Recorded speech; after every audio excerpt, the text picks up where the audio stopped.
Hey, good afternoon, everybody. I'm Mark Zagorski, CEO of Double Verify, and we are here at DV Live at Cannes, and I am joined with Cara Pratt, SVP of Kroger Precision Marketing.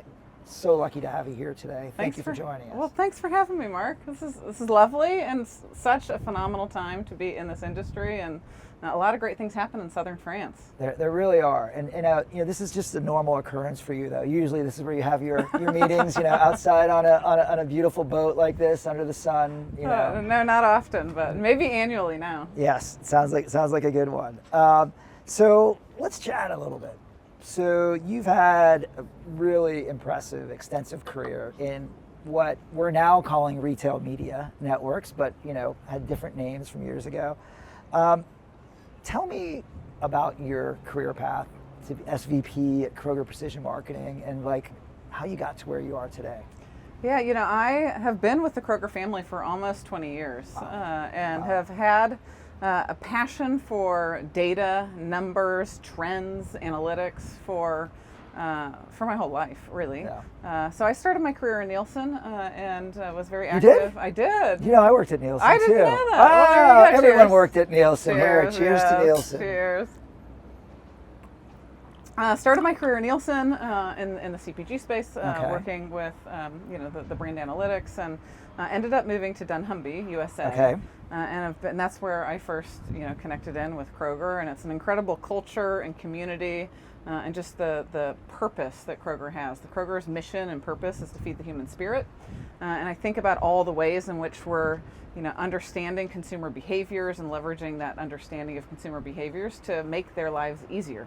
Yeah. And that has transcended time. So I've had a few moves in a few different places, but boomeranged back with about 7 weeks until we launched Kroger Precision Wow. Marketing to the Wow. marketplace. So it's been, that was in October of 2017. So we're coming up on 7 years. Wow. And it's been an incredible time in the industry to really myth bust the past and create the future with respect of how data intelligence and these retail signals can create a more productive, more performant human connection in advertising. So it's been a fast and furious ride, and I feel like we're just getting started. So that's 7 years ago when you jumped in with a few weeks to go before a launch.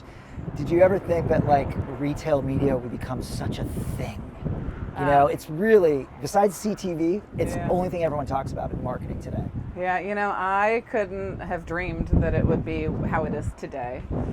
There's no doubt that this responsibility that sits in front of us is a special one. And I don't think anybody should take it for granted. And I think it's really exciting because there's consumer and market-driven forces that are creating this opportunity for us. As we think about consumers' expectation for convenience and relevance and kind of a seamless nature of being able to shop. Yeah. As we think about consumer expectations from relevance and advertising, as we think about the market expectations and the commitments we have for customers from a privacy standpoint, of course, the cookie deprecation going away. All of these forces are kind of harmonizing at this special time where these retail data signals are a really powerful force to make content and commerce converge in a way that connects product to people. Yeah. So I think again we're just getting started, and I would not have dreamed that have gotten moved as quickly as it has. But here we are, and it's our responsibility to take it to the next level. That's awesome. So, not to bring it down right now, but with all the great stuff around retail media, obviously every sector has its challenges. What are some things that you feel like you still have to overcome when you look at how you build your business and how you please advertisers? Yeah, it's a great question, and one that there's no doubt the technical prowess, the underlying kind of data foundation and capability. That's a really strong point for us.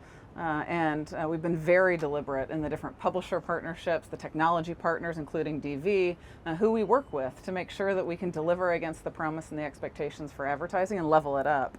As I think about one of the challenges that is less in our control, but certainly a space that we can influence, it's really heavily anchored in org design and the structures to accommodate the future of media and marketing. The design principles from which organizations, advertisers, and agencies were built on aren't fit for the future. Yeah. And that goes all the way from the orchestration organization, the kind of the frameworks of kind of how brands are identifying what their goals are, what their targets are, and how they're going to support them from an ad standpoint, into the KPIs. Yep. And the incentives. And it's been really fantastic to see the evolution start to take shape. You're seeing CPGs kind of smashed together, shopper marketing teams and e-commerce teams into omni teams. Now you're seeing omni teams throttle right up into the brand national investment teams. And that's because a dollar is a dollar, and we need to be much more fluid and agile about those investment choices. And you're seeing changes on the agency side. You're seeing, you're no longer seeing these separate COEs. The commerce responsibility needs to be at the table with any brand dollar invested. And so, frankly, I think that's the hardest part, because it takes a hell of a lot of change management to kind of really unleash the power of the possibility here. People are always the hardest part, You know? aren't they? Hey, one of the things that we've seen, which in our recent Global Insights report, was that retail media networks have really high attention signals coming out of them, and consumers are really engaged with those ads. Why do you think that's so? Why do you think that retail media does such a good job on attention? It comes down to linking together both the addressability as well as the personalization sciences and relevance. So for retailers that have a very strong signal of performance, Kroger is a retailer that 96% of our sales we can connect back to a household, and we can monitor that household's behavior over time. So it's up to us to leverage these signals in the right way to create a special, memorable moment for a customer. So when we can be much more curated in an audience strategy and make sure we're kind of connecting that audience strategy to a channel investment strategy, to the business KPIs, and in a more performant way, no longer about mixed models, but it's around, we're talking to brands that have household problems. They need to retain households, they need to grow households. You're going to look at a different KPI. And so these retail signals can come forward in the planning process, influence activation, be right shoulder to shoulder from a measurement standpoint, and that flywheel continues. So that's really at the heart of it. It really starts with relevance, audience planning, content, and when we get that right, we're going to have sharper attention. Yeah, that makes so much sense. And it's like, there's so much data that you guys are sitting on, and all of that can be used to deliver such great results. Talked a lot about the excitement around the space, the growth. What's tomorrow look like for retail media networks? And no secrets, you don't have to share any secrets for Kroger, but what's tomorrow look like? What do you think is next for retail media? A big transition that we see this retail media industry going through is really separating retail media from retail data.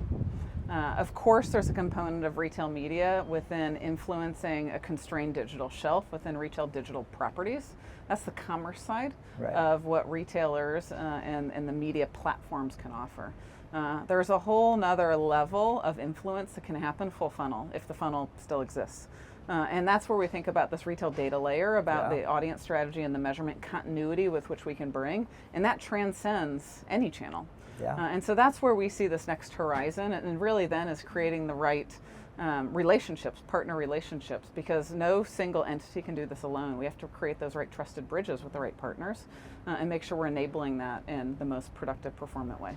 It's super interesting, because if you think about your career, where we started this discussion, it's looking at broad-based syndicated data, driving down to individualized retail data, and now that individualized retail data that you have becoming the next syndicated data set, right? The next driver of change. It's pretty cool stuff. It's a really special time in the industry. Yeah.